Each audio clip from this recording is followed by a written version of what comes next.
Bom, gente, vamos fazer o almoço aqui rapidinho e continuar contando a minha história pra vocês, parte 3. Bom, gente, depois dela cortar o meu cabelo, acabou que a gente não voltou pra mesma cidade que a minha bisavó morava. A gente foi pra uma cidadezinha onde o meu pai estava morando. Ela tinha conhecido um senhorzinho no qual ela estava namorando. E esse senhor tinha um lote onde ele construiu uma casa feita de palha e de barro. Eu lembro que o chão dessa casa era de terra mesmo, de barro. A gente morou um tempo nessa casa e depois a gente acabou descobrindo que esse terreno que ele tinha era onde tinha sido um cemitério muito tempo atrás. Portanto, que acontecia muitas coisas estranhas lá nesse lugar. E o meu pai passou a morar com a gente também nessa casa. Um dia, nessa época, gente, não era igual hoje. A gente não tinha banheiro. Realmente era aquelas privadas que a gente tinha no fundo do quintal, que era só um buraco. E lá nessa casa a gente não tinha feito isso ainda. E a atual esposa do meu pai me chamou para ir lá no fundão do quintal onde tinha um matão, porque ela precisava fazer as necessidades dela. E a gente acabou achando algumas cruzes, tipo de túmulo mesmo. Foi aí que a gente descobriu que a gente estava morando num terreno onde tinha sido um cemitério. Depois disso, a gente ficou só mais um tempo nessa casa.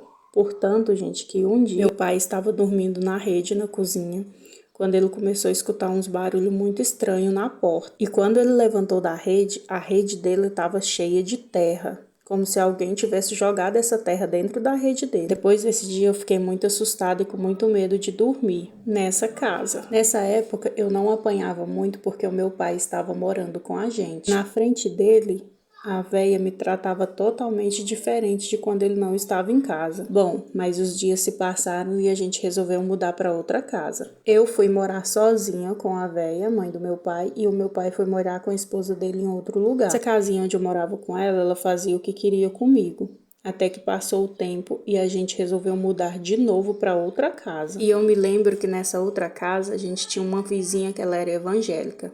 E de vez em quando ela pedia a minha avó para me levar para a igreja com ela. E ela deixava. E nesta casa, que a gente mudou por último, a gente morou durante muito tempo lá. E aconteceu muitas coisas bizarras lá comigo. Nessa casa foi a casa onde eu mais fui maltratada. O meu pai morava em um bairro totalmente diferente do bairro que a gente estava morando. Lá, ela fazia o que queria comigo. E eu me lembro que os vizinhos não gostavam nada disso, das coisas que ela fazia comigo. E ela vivia me deixando sozinha em casa, sem comida. Às vezes os vizinhos levavam comida para mim quando ela não estava em casa, mas ela não poderia saber, porque se ela ficasse sabendo, ela me batia. Então, às vezes os vizinhos me davam o que comer sem ela saber. Bom, meu povo, o tempo acabou e eu não terminei de contar toda a história para vocês. Continuo contando para vocês no próximo vídeo. Um cheiro no coração de vocês e até o próximo vídeo.